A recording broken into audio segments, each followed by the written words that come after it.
हम आपका हृदय प्रभु परमात्मा का दर्शनार्थ हेतु द्रवित उठेगा, उस वक्त प्रभु की कृपा बरसेगी। क्योंकि जब द्रवही दीन दयाल राघव साधु संगति पाइए, जेही दरस परस समागमादिक पाप राशि नसाई। इतना ही नहीं, जब हृदय द्रवित हो उठता है तो प्रभु की कृपा बरसती है। तब क्या होता है?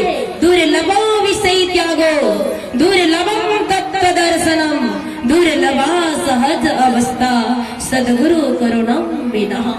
जब सदगुरु की कृपा बरस जाए तो विषय की आसक्ति तुरंत छूट जाता, तत्व का दर्शन हो जाता है, सहज अवस्था को पाकर लोग जीवन मुक्त हो जाते।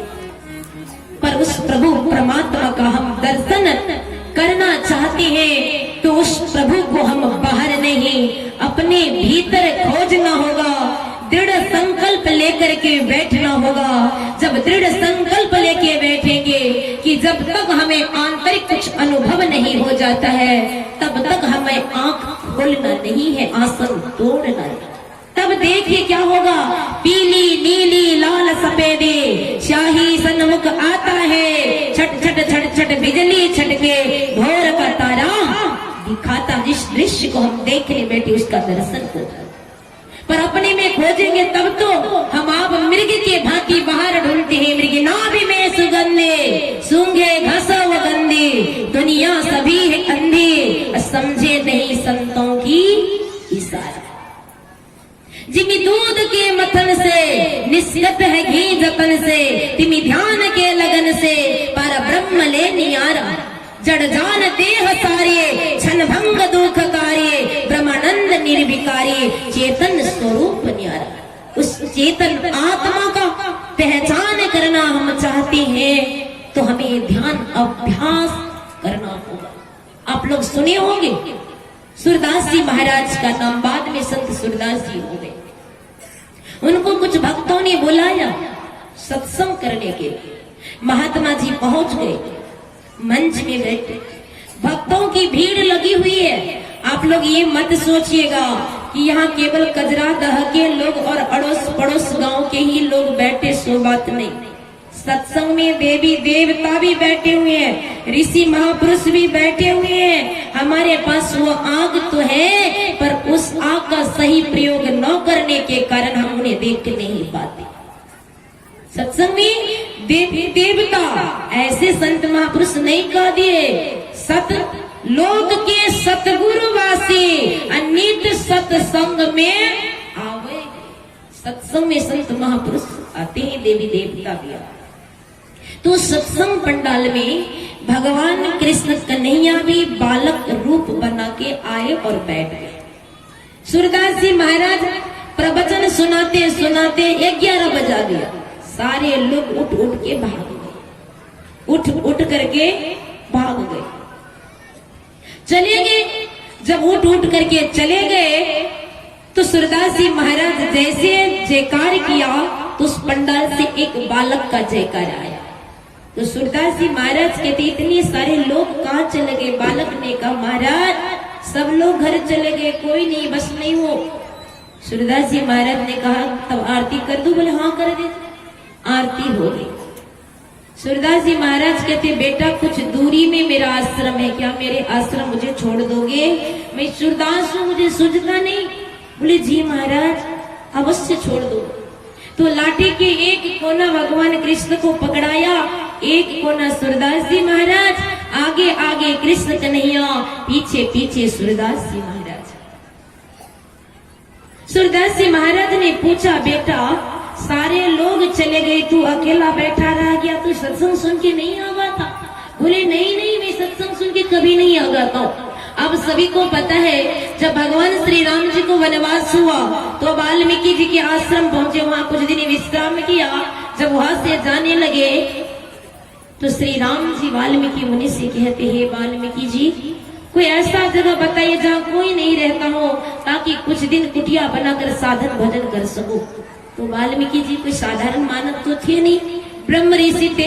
वाल्मीकि जी ने कहा पूछो रहूं की, पूछो मोही की रहूं कहा, मैं पूछत सब कुछ। आप मुझसे पूछते हो भगवान, मैं आपसे प्रश्न करता हूँ, आप कहाँ नहीं है? जहाँ आप नहीं मैं वो जगह बता दो तो भगवान मानोगे? भगवान सब जगह। तो वाल्मीकि जी ने कहा अब रहने का जगह मांगे तो सुनो, जिनके श्रवण समुद्र समाना, जिनका कान समुद्र के समान है, सत्संग रूपी वचनों को सुन के अघाता नहीं, ऐसे भक्तों के हृदय में जाके आप निवास। तो भगवान कृष्ण कहते सत्संग सुन के मैं अघाता नहीं हूँ। बोले अच्छा बेटा तेरा नाम क्या? तो बालक ने कहा मेरा बहुत सारा नाम है बाबा, मेरा नाम सुनते सुनते आप मर जाओगे, मेरा नाम खत्म नहीं होगा, समझ लो मैं बेनाम का हूँ, मेरा नाम नहीं। बोले अच्छा कोई बात नहीं, चल बेटा इतना बता दे तेरा घर कहाँ है? आपको पूछेंगे तो आप बताएंगे ना कि मेरा घर गायछान है, चिन्ना ढाबा या परसपानी है, कहीं की है, जरूर बताए। पर वे बालक कहते हैं मेरा घर विश्व ब्रह्मांड ही मेरा घर है। महात्मा ने पूछा इतना चालाक तू कब से हो गया रे? बोले जब से सत्संग सुना हो तब से हो गया। फिर पूछा बाबू तुम्हारे माता पिता कौन है? बोले मेरे माता पिता नहीं है, मैं बिन माई बाप का हूँ। सूरदास के मन में हो बच्चा अनाथ है, माता पिता नहीं है, तब तो नाम का पता नहीं, गांव का पता नहीं, माँ बाप का पता नहीं। अच्छा बेटा कोई बात नहीं, किस जाति के हो ये तो बता दो। आपको पूछेंगे तो आप बताएंगे ना हम फलाना जाति के हैं, पर वहां पूछा जाता है आप किस जाति के हो, तो वह बालक कहता मेरा जात नहीं है। बोले जात नहीं है? बोले नहीं। तो सूरदास के मन में हुआ अनाथ बच्चा को जात का क्या पता। अच्छा ए बेटा इतना तो पता होगा कि गोत्र क्या है। पंडित लोगों को जब बुलाएंगे पूजा के लिए, कोई भी होम जाप के लिए, तो आपसे गोत्र जरूर पूछेंगे। हमारे झाजी हैं, पूछिए न गोत्र पूछते हैं कि नहीं पूछते? हमारे भीमदास जी को पूछिए, पूजा में बैठते हैं तो पूछते गोत्र बताओ, है? ब्राह्मण देवता पूछेंगे आपसे कि गोत्र बताओ, आपका गोत्र क्या है?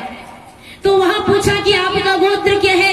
बोले बाबा जात होगा तब न गोत्र होगा, मेरा जाते तो नहीं है तो गोत्र किधर से आएगा?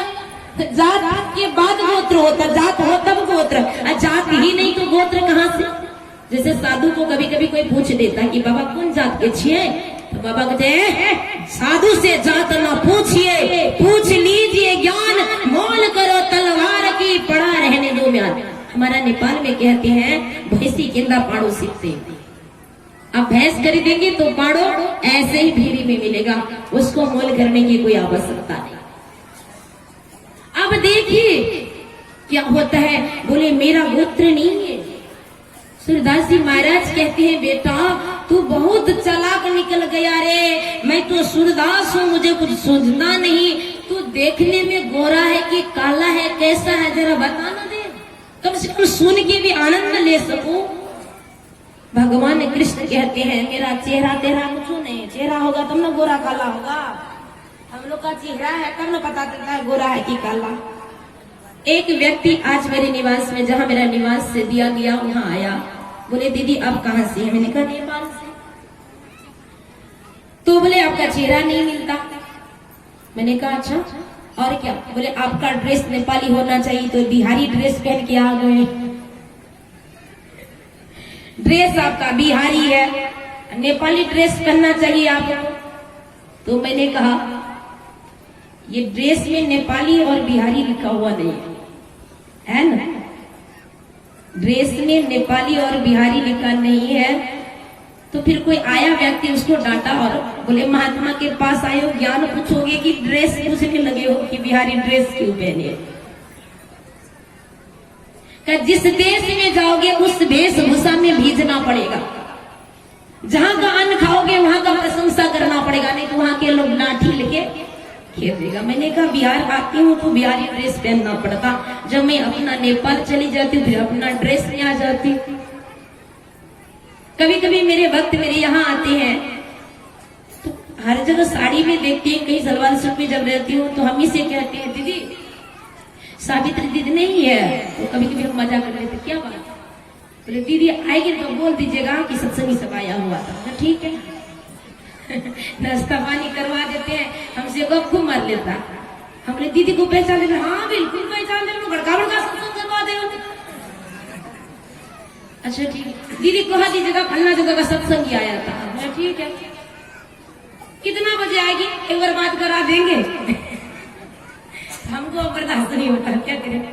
हम सब कहते हैं बढ़िया से पहचान दे। हाँ अच्छा, हमने हमेशा प्रीति दीदी हम नहीं लगते। अगर नहीं है तो मेरी माँ उस समय थी, मेरी माँ की तो नहीं यही सावित्री है, तो गड़गड़ा के गोर में गिरता बोलना ना चाहिए। हम आपको तो पहचानते तो हम क्या बोलेंगे। तो वही देख रहे थे कि पहचान पा रहे हैं या नहीं पा रहे। तो देखिए भगवान कृष्ण से पूछ रहे हैं कि बेटा तू गोरा है कि काला है जरा बता। तो बोले मेरा चेहरा होगा तब तो गोरा और काला होगा, मेरा चेहरा ही नहीं है, वही गोरा काला कहां से बताओ।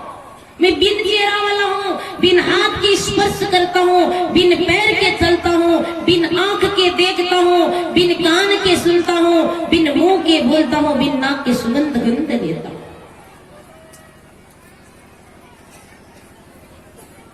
बोली तब तुम हो कौन। अब भगवान कृष्ण जी कहते असवतम अरूपम व्यम तथा रसम नित्य गंधवच्यतः अनाम गोत्र मम रूप सदृश्यम भजस्व नित्यम पवन जाति। जो जोगी जन ब्रह्म बेला में जाकर नित्य स्वरूप आत्मा का ध्यान करता है, बस मैं वही हूँ। सूरदास को ज्ञान हो गया, अरे बाप रे ये मेरा इष्ट भगवान कृष्ण। जैसे खसकाता हुआ पकड़ना चाहा तो भगवान कृष्ण कन्हैया ने लाठी छोड़ दिया, सूरदास जी गिर गए।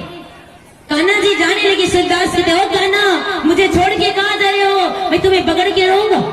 भगवान कृष्ण ने कहा बाहर में दौड़ने वाले बड़े बड़े वीर योद्धा आज तक मुझे पकड़ नहीं पाया, तू मुझे क्या पकड़ेगा। हाँ तू यदि मुझे पकड़ना चाहता है जा कंबल के आसने में बैठ, मेरुदंड को सीधा कर, दोनों दृष्टिधारों को जोड़ और अपने अंदर झांक। जब तू अपने अंदर झांक लेगा, तू जब अपने अंदर जगत से मुझे पकड़ लेगा उस दिन तू सूरदास नहीं, उस दिन तू काना काना हो जाएगा। उस घट घट वास करने वाले उस प्रभु परमात्मा का जब तक हम दर्शन नहीं कर लेते हैं, तब तक इस संसार की दुखालय में हम आपका मन नहीं लग सकता है। कहाँ मन नहीं लगता है इस संसार की दुखालय में। इसलिए उस घट घट वासी प्रभु निवासी का हम दर्शन करना चाहते हैं, तो हम संतों के सानिध्य में चले। सुनते इस भजन के माध्यम से।